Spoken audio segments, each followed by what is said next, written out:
Onthou net, hierdie is 'n verhaal wat vertel wat is die uiterstes van die volle potensiaal van die koninkryk waar abundance is, tot die uiterste dat jy in die varkhokke, waar jy die varkse kos moet eet, die laagste in die fisiese kan daal. Almal bereik nie altyd die uiterstes nie, maar dit is die potensiaal wat daar is. En so het hy daar gesit en hy besef, maar waar het alles begin?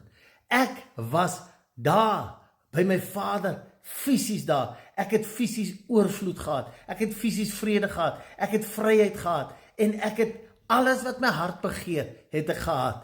Maar ek het gekies om hierdie pad te stap, en dit het vir my in die fisiese groot skade berokken. Maar weet jy wat? Ek sal teruggaan, en ek sal weer in my ware identiteit gaan stap. Dit is 'n keuse wat net ek kan maak.